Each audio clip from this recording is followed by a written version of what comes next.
Welcome friends जो बात करें वेल्डिंग करने के दौरान एक वेल्डर को शॉक फील नहीं होता है। इसके विषय में फ्रेंड्स होता क्या है कि वेल्डिंग करने के दौरान 300 to 400 एम्पियर करंट फ्लो होता है एक सर्किट में। और फ्रेंड्स उस दौरान क्या होता है कि फ्रेंड्स जब वेल्डर वेल्डिंग करता है तो कई बार फ्रेंड्स ग्लव्स का यूज़ करता है, कई बार ग्लव्स का यूज़ नहीं करता है। फ्रेंड्स जब वो ग्लव्स का यूज़ नहीं करता है फिर भी उसको वहाँ पर शॉक फील नहीं होता है। तो फ्रेंड्स चलिए फ्रेंड्स इस विषय में इस वीडियो में बात करना जितना करते हैं वीडियो को शुरू करते हैं।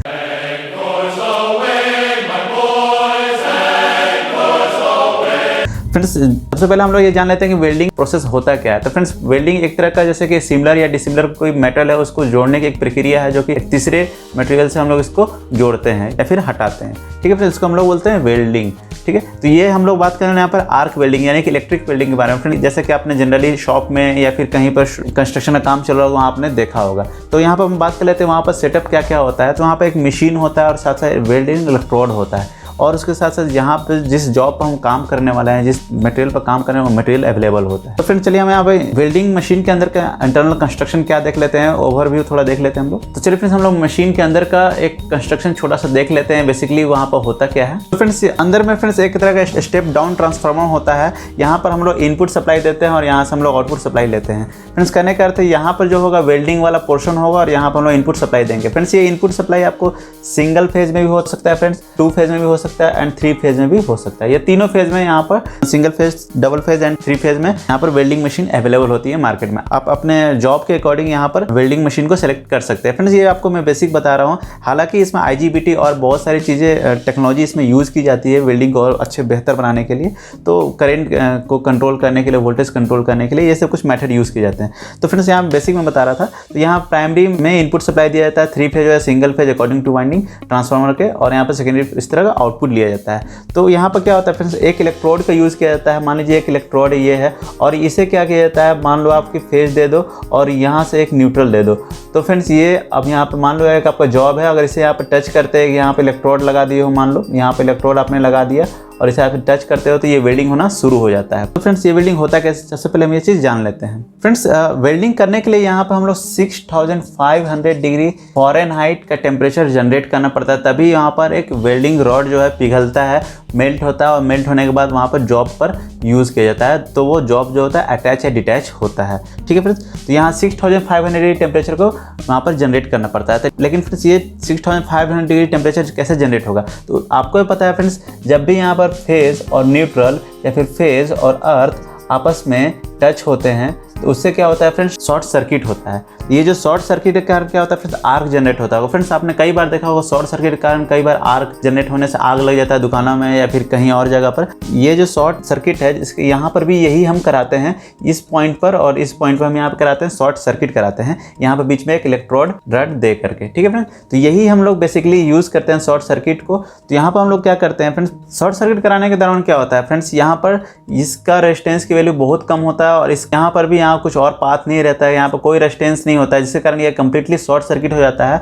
और यहाँ पर शॉर्ट सर्किट से यहाँ पर आर्क जनरेट होता है, आर्क जनरेट होने से इतना टेम्परेचर हम लोग अचीव कर पाते हैं और अचीव करने से हमें क्या होता है, वेल्डिंग प्राप्त होती है। फ्रेंड्स ये टेम्परेचर अचीव करने के लिए एक मैं आपको फॉर्मूला बताता हूँ। तो चलिए फ्रेंड्स वेल्डिंग को और अच्छे से समझने के लिए हम यहाँ पर ओम्स लॉ का यूज में लाते हैं। फ्रेंड्स ओम्स लॉ के हिसाब से क्या होता है, V = क्या होता है I × R।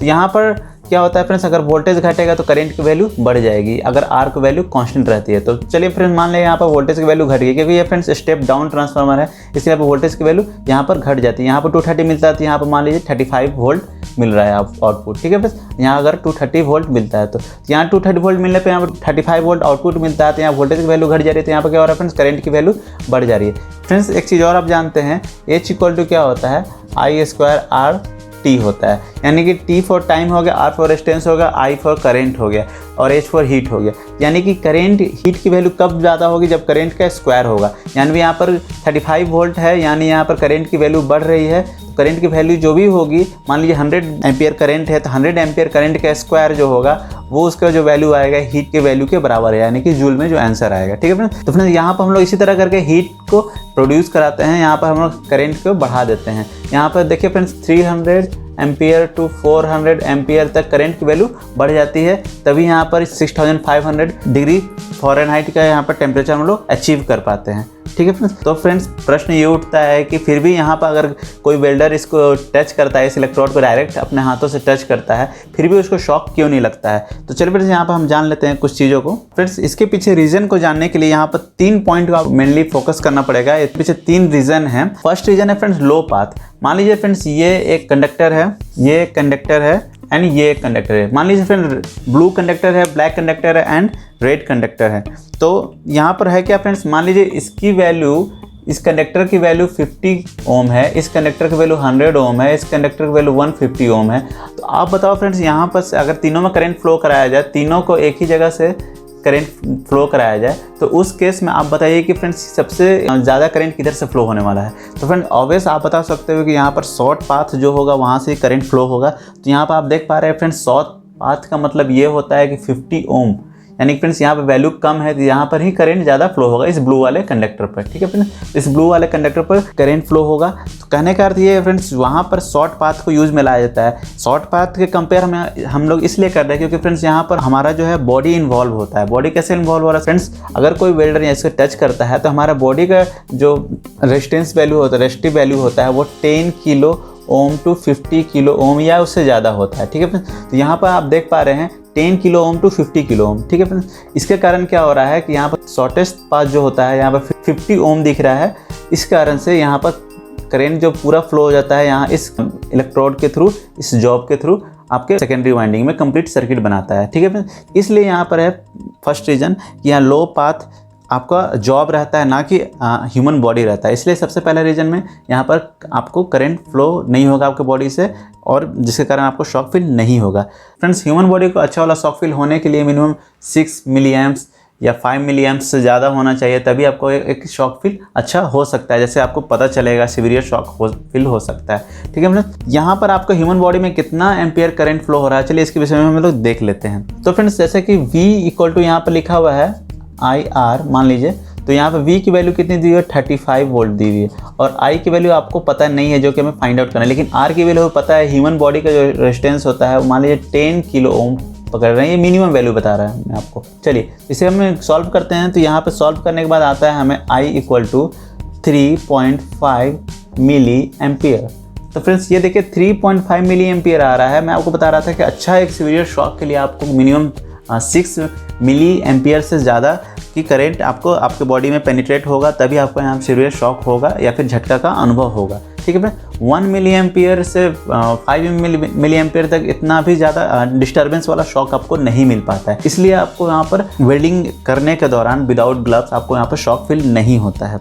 तो फ्रेंड्स ये था दूसरा रीज़न, और मैं आपको बता दूँ फ्रेंड्स तीसरा रीज़न क्या है। तीसरा रीज़न है आपका फ्रेंड्स वेल्डिंग मशीन अर्थ कनेक्टेड होता है। वेल्डिंग मशीन जो होता है अर्थ से कनेक्टेड होता है, जिसके कारण अगर कोई भी फॉल्टी करंट अगर बॉडी से होकर गुजरता है तो उस केस में भी क्या होता है, आपको वहाँ पर शॉक फील नहीं हो पाता है, क्योंकि वो अर्थ से कनेक्टेड होता है और वो फॉल्टी करंट जो होता है अर्थ की ओर चला जाता है, और इस कारण से भी वहाँ पर आपको शॉक फील नहीं होता है। तो फ्रेंड्स ये था कुछ रीज़न। अगर आपको ये वीडियो अच्छा लगा तो इस वीडियो को कर दीजिए लाइक, और इसे ज़्यादा से ज़्यादा शेयर करें, ताकि और भी लोगों को ये पता चले कि हाँ वेल्डिंग मशीन से डेफिनेटली यहाँ पर शॉक नहीं लगने वाला है। लेकिन हाँ फ्रेंड्स यहाँ पर एक चीज़ समझने वाली चीज़ें हैं, बारिश के दिनों में आपका बॉडी का रेजिस्टेंस घट जाएगा। बॉडी का रेजिस्टेंस घट जाने से वहाँ पर आपको शॉक लग सकता है। तो फ्रेंड्स इस वीडियो को कर दीजिए लाइक और चैनल को सब्सक्राइब। तो अभी तक लेते हैं फ्रेंड्स, थैंक यू।